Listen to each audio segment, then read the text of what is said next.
अगर ये पूछा मैं लगूंगा तो मुझे भी 500 मिलेंगे। अब मुझे हर दूसरे दिन कॉल करके बोलता है बेटा थोड़ा सा दहेज ले लो, हमारी बेटी के लिए ले लो। साइड बाय साइड 2 महीने गिटार भी सीख लिया कि चेक कर लूं भाई मेरा काम में मन नहीं लगता, मैं आर्टिस्ट तो नहीं हूं कहीं। पगले क्यों नहीं है, पगले क्यों नहीं है, पगले क्यों नहीं है? ये बड़ा थका हुआ सो रहा है यार, और इसको लड़के 200-200 रुपए भेज रहे हैं।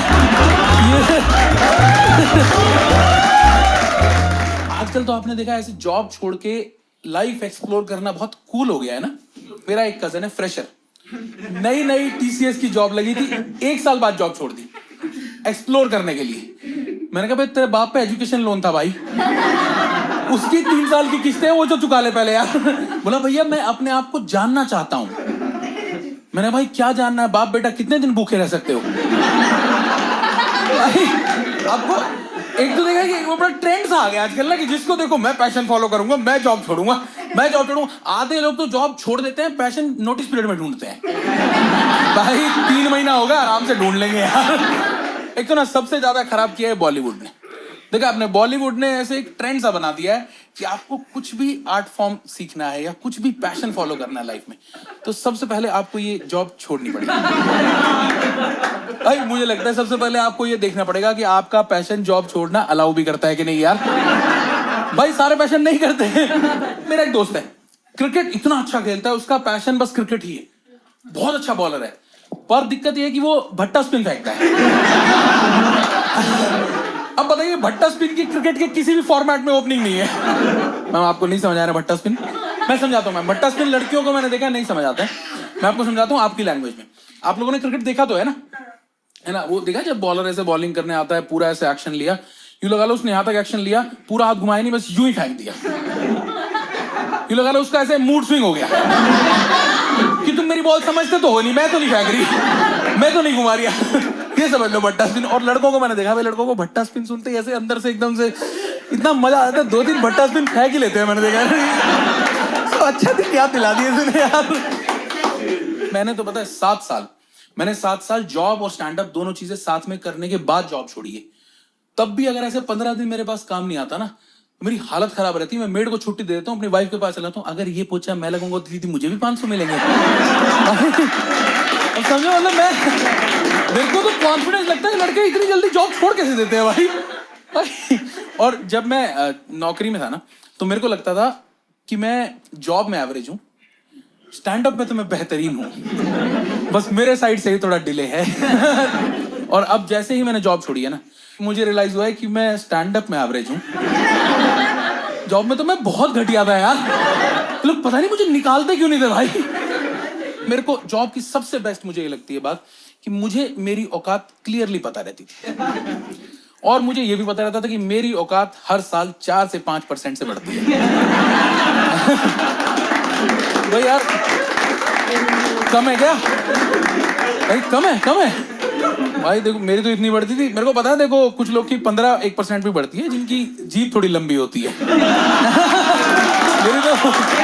मेरी इतनी बढ़ती थी भाई, मैं तो 4-5% वाला ही लड़का था भाई। जॉब की बेस्ट चीज ये यार। और ये पैशन फॉलो करने में सबसे बड़ी दिक्कत ये है ना, कोई ऐसे सेट पैटर्न नहीं है। क्या है ना कि आप जॉब कर रहे होते हो ना, तो अच्छा नहीं चल रहा हो तो एक सर्टिफिकेशन किया 20% उठाए, एक सर्टिफिकेशन किया 20% उठाए। पैशन में ऐसा नहीं है, ऐसा नहीं कि एक सर्टिफिकेशन कर लिया 4 लोग एक्स्ट्रा टिकट ले गए। ऐसा कुछ नहीं है भाई, तो कुछ बात ही नहीं है ना। मेरे को यही समझ नहीं आता, पता है 7 साल से मैं पैशन फॉलो कर रहा हूँ। कई बार तो लगता है पैशन फॉलो करते करते शायद पैशन से थोड़ा सा आगे ही निकल गया। बीच में एक बार रुक के कहीं पकड़ के देखना था कि भाई पकड़ में आया कि नहीं आया। और सच सच बताऊं दोस्तों, मैंने तो ये पैशन खुद ढूंढा भी नहीं था, मेरे को तो मेरे दोस्तों ने फंसा दिया। इन लोगों ने मुझे बोला कि भाई तू बहुत अच्छा करता है, ये तू यही करने के लिए बना है।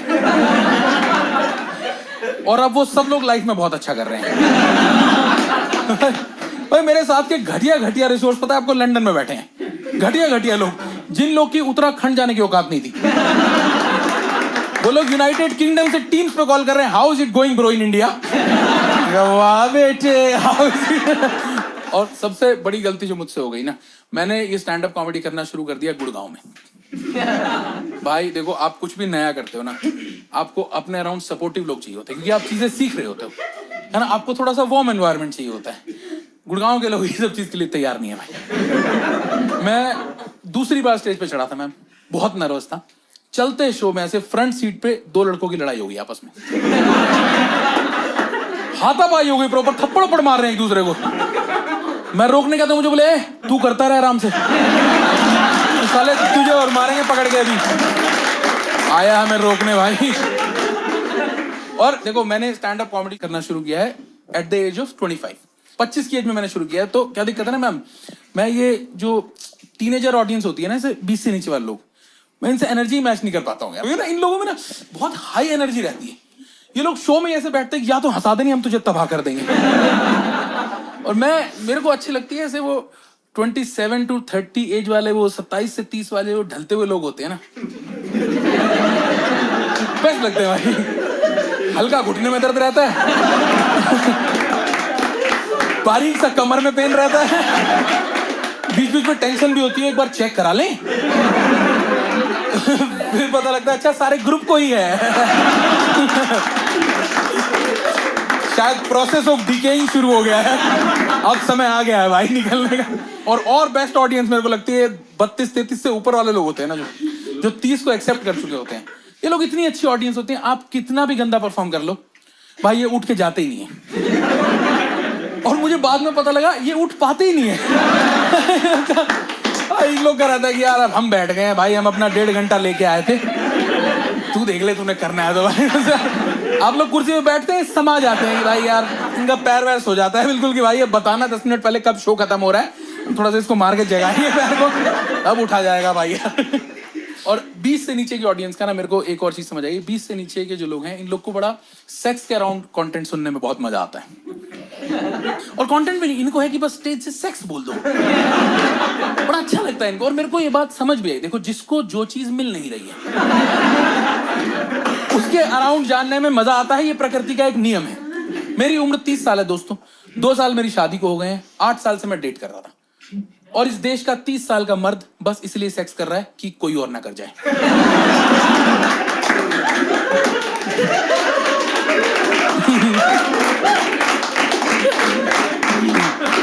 इस जोक के साथ यही अच्छी बात है, पता है ऐसे सब हंसते हैं ना तो बड़ा ऐसा फैमिली सा फील होता है कि यार क्या हो गया, आदमी अपनी मन की बातें परिवार में तो डिस्कस करता ही है, पर लोग नहीं हंसते हैं ना तो ऐसा बड़ा नंगा फील होता है स्टेज पे कि यार ये सब बताना थोड़ी होता है भाई। और आप तो अच्छी ऑडियंस हो, कई लोग तो आगे बोल जाते हैं तेरी बस की नहीं होती होगी, हमें तो बहुत मजा आता है। जब से मैंने दोस्तों जॉब छोड़ी है ना, और जब से मैं फुल टाइम स्टैंड अप कर रहा हूँ, मेरे दोस्तों ने ना आके अब मेरे ऊपर एक आर्टिस्टिक सा प्रेशर डाल दिया है। अब बोलते हैं कि भाई अब ना तू ऐसे फालतू बातें मत करेगा स्टेज से, अब लोग तेरी बातों से इंस्पायर होते हैं, सुनते हैं तुझे लोग, तो ऐसे कुछ अच्छा बोल, कुछ क्रिएट कर, अपने मन के अंदर झांक के कुछ ऐसा निकाल के ला जो तेरा करने का मन करता है, लोग रिलेट करेंगे। सर मैंने अपने मन के अंदर झांका, मुझे पता लगा मैं तो बहुत ही घटिया आदमी हूँ यार, बाहर से ठीक लगता था भाई, क्योंकि मैं बताऊं मेरा इतनी फालतू चीजें करने का मन करता है। आप लोगों ने रात को हाईवे पे गाड़ी चलाई है सबने, है ना, वो भूसे वाला ट्रैक्टर चलता हुआ देखा है, मेरा उसमें गाड़ी ठोकने का मन करता है। ये मेरा ड्रीम है कि वो एक बार रोक के साइड में बोलते तू अपने मन की कर ले भाई यार, मेरे को एक बार चेक करना है ये उसके अंदर जाएगी या लग के बाहर आएगी। मैं रह ही नहीं पाता, आपको पता साइड में चल रहा था, साइड में हल्की टच हो जाए बड़ा एकदम, एक बार टक्कर मार के देख लो। मेरा मन करता है रात को हाईवे पे निकल जाऊं, वो सारे कोन्स उठा लाऊं, घर में लाके उनको रख के उनके बीच में स्पीकर रख के गाना बजा दूं, और एक बार बोल दूं कि VLC मीडिया प्लेयर में गाना चल रहा है, बस मेरी आत्मा को स्वर्ग मिल जाएगा। जिस दिन मैंने ये कर दिया ना भाई, मेरा मन खुश हो जाएगा। और आप मेरे को एक बात बताओ भाई, इन सब बातों से कौन इंस्पायर होगा बताओ यार, आप में से कौन इंस्पायर होगा? मेरे को एक बात समझ भी आई, देखो आप इंस्पिरेशनल बातें तब करोगे ना जब आपकी लाइफ इंस्पिरेशनल रही हो।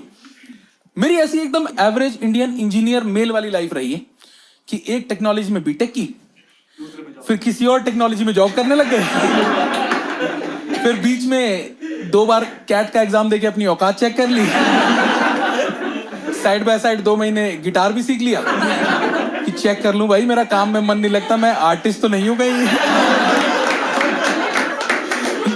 2 महीने बाद पता लगा अभी तक हैप्पी बर्थडे ही बजा रहे, जो पहले दिन YouTube से ही सीख लिया था। एक तो मैं बहुत खाली हो गया लाइफ में, पता है पहले जॉब भी कर रहा था, स्टैंड अप भी साथ में करता था, तो बिल्कुल टाइम नहीं था, और अब टाइम ही है मेरे पास। अब मेरे पास भाई बहुत, मेरे को समझ नहीं आता इस समय के साथ करना क्या है। मैं नॉर्मल टास्क में भी मल्टीटास्क ढूंढता हूँ। जैसे मान लो आप घर में टीवी देख रहे हो, आपको किसी का कॉल आया, कुछ काम आया, आप क्या करोगे? टीवी रिमोट से बंद करोगे, निकल जाओगे वहां से। मैं रिमोट से टीवी बंद करता हूँ, फिर उसका मेन प्लग ऑफ करता हूँ, फिर उसकी तार निकालता हूँ, फिर जाते टाइम एक बार फिर बटन दबा के देख लेता हूँ कि ये हल्की सी इसमें एनर्जी बची तो नहीं है भाई, कहीं दोबारा स्टार्ट ना हो जाए। मेरे को बहुत खाली समय है भाई। मेरा ऐसा सीन है, मान लो मैं और आप व्हाट्सएप पे बात कर रहे हैं और आपने बोला कि भाई 10 मिनट बाद बात करते हैं, तो मैं 10 मिनट उसी स्क्रीन पे रहता हूँ। अब 10 मिनट के लिए मैं नया टास्क नहीं ढूंढ सकता भाई।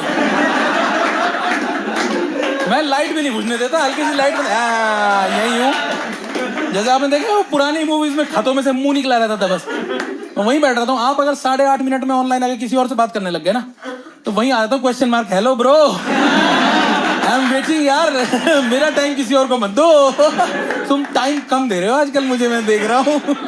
और लड़कों में कोई दिक्कत नहीं है। ऐसे आप इमेजिन करो, जो लड़कियां हैं यहाँ पे, जस्ट इमेजिन अगर आप मेरी दोस्त हो, ये बहुत स्कैरी है आप लोग के लिए। आप इमेजिन करो रात को 1:30 बजे आप अकेले अपने घर में सो रही हो और एक मोटा बस आपकी चैट में झांक रहा है। ये एकदम वैसा है मैम कि जैसे पूरी मार्केट में आपको पता लग जाता है ना कि एक मर्द घूर रहा है साला। भाई मेरी जो सारी दोस्त है ना, वो तो घूंघट पहन के व्हाट्सएप चलाती है। उनका पता नहीं कब मोटा झांक रहा होगा भाई फोन में। बहुत खाली हो गए दोस्तों मेरे पास। बहुत पता है मेरे को, एक तो क्या है, मेरे को हमेशा से कुछ ना कुछ एक्टिविटी करने की आदत थी। अब जैसे मैंने नया बैडमिंटन खेलना शुरू कर दिया, बैडमिंटन दिन रात खेलता हूँ भाई। आप मानोगे नहीं, गुड़गांव का बहुत नामी प्लेयर हूँ बैडमिंटन का मैं। ऐसा स्किल सेट मेरे पास ज्यादा नहीं है, पर हर टाइम अवेलेबल हूँ। किसी को भी किसी सेक्टर में चौथा प्लेयर चाहिए, एक कॉल पे हाजिर हो जाता हूँ भाई। एक कॉल पे। उस दिन मैं कुशल के जीजा जी और मौसा जी के साथ बैडमिंटन खेल के आया हूँ। अब आप लोग सोच रहे हो कुशल कौन है, मेरे को भी कोई आइडिया नहीं है। मेरे को क्या पता, मेरे पास किसी ग्रुप से कॉल आया, मैं खेलने चला गया भाई। रैंडम ग्रुप भाई, सुबह शाम रात को 10-10 11-11 बजे तक बैडमिंटन खेलते हैं हम लोग। और मेरा तो पूरे 6-7 ग्रुप तो मैंने ही बनाए हुए हैं, पूरा सब मैनेज करता हूँ। रात को 2-2 बजे कई बार तो बैडमिंटन खेल के आता हूँ ना, तो घर आता हूँ, आराम से सोता हूँ, और जैसे ही घर आता हूँ तो वो सब लोग अपना कॉन्ट्री भेजने शुरू कर देते हैं, 200-200 रुपये सब लड़के। तो ये देख के मेरी वाइफ घबराई हुई रहती है कि ये बड़ा थका हुआ सो रहा है यार, और इसको लड़के 200-200 रुपये भेज रहे हैं। ये भाई ये इसने कुछ गलत तो नहीं शुरू कर दिया, इसको समझाना पड़ेगा घर की आर्थिक स्थिति इतनी भी खराब नहीं है भाई यार। आपको नहीं लग रहा ना मैं बैडमिंटन ज्यादा खेलता हूँ ना? वो सब तो ठीक है, पतले कहीं नहीं हुए।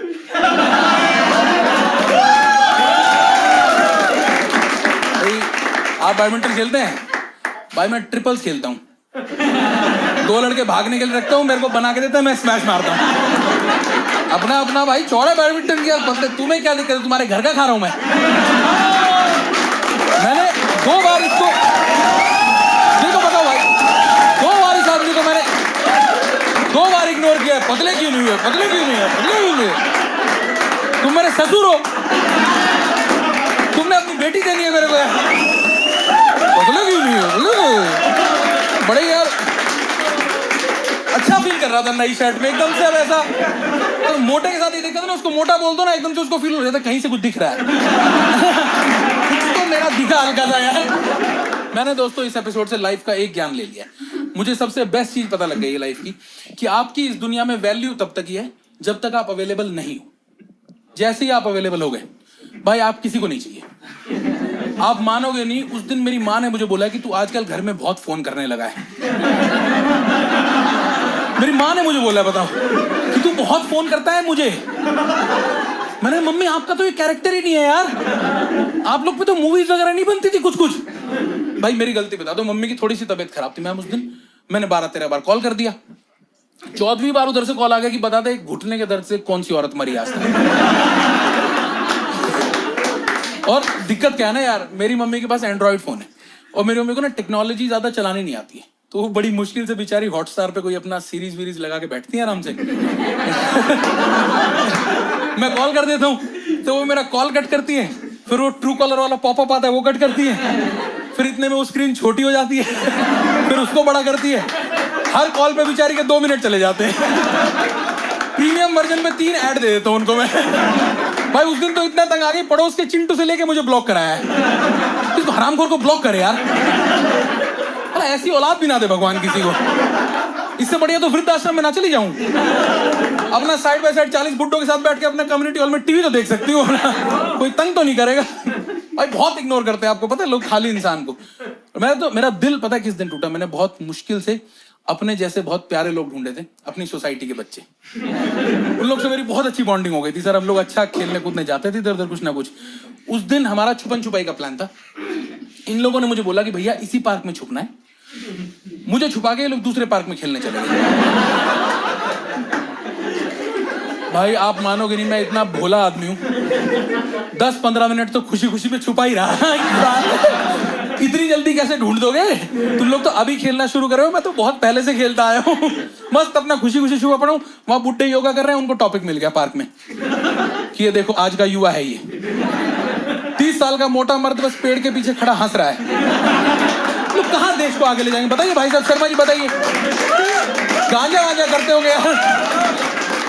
मेरे को अब तक भी समझ नहीं आया। मैं बोल रहा हूँ अंकल बताना मत, पता लग जाएगा, चुप बैठ जाओ। भाई जब तक मैं नौकरी के साथ स्टैंड अप कर रहा था ना, जब तक मैं स्टैंड अप को एज ए हॉबी परस्यू कर रहा था, तो मेरे खानदान में मेरी बहुत इज्जत थी। ऐसा लगता कि भाई यही है इस खानदान की मेन औलाद कि जॉब भी करता है, अपना एक हॉबी भी परस्यू कर रहा है, 2 पैसे एक्स्ट्रा भी कमा के लाता है। कितना नेक बच्चा है। जैसे ही मैंने जॉब छोड़ी है ना, पूरा नैरेटिव चेंज हो गया है और मैं उसी खानदान का सबसे नल्ला लड़का बन गया। क्योंकि हर फंक्शन में पहुंच जाता हूं भाई। मेरी दादी की बहन की बेटी के रोके पे मैं उस दिन प्रेजेंट था। लड़के का बाप नहीं आया था कि इतने लोग क्यों जाएंगे यार। मैं अपना वहीं बैठा था कि भाई क्या हो गया, दीदी है मेरी यार। अब मतलब इनको लगता है कि इसको काम करना ही नहीं था, तभी ये सब फालतू चीजें करता रहता था। और मेरे को लगता है पता है हमारे माँ बाप ना अभी तैयार नहीं है इन सब चीजों के लिए कि बच्चा जॉब छोड़ दे। आपको पता है मैंने जब जॉब छोड़ी ना, मेरी माँ का सबसे पहली टेंशन यही थी कि तू बिगड़ मत जाइयो। मैंने मम्मी को बोला अब ये मत बोलना कि नंगे पैर बाहर खेलने मत जाइयो। और सबसे बड़ी दिक्कत की बात तब हुई जब मेरे ससुर जी को पता लग गया मैंने नौकरी छोड़ दी। भाई मेरे ससुर जी इसी टेंशन में कि साला मेरा दामाद मेरे से पहले कैसे रिटायर हो गया। ये आदमी इतना स्ट्रिक्ट है, पता है, ये दहेज के इतना खिलाफ था।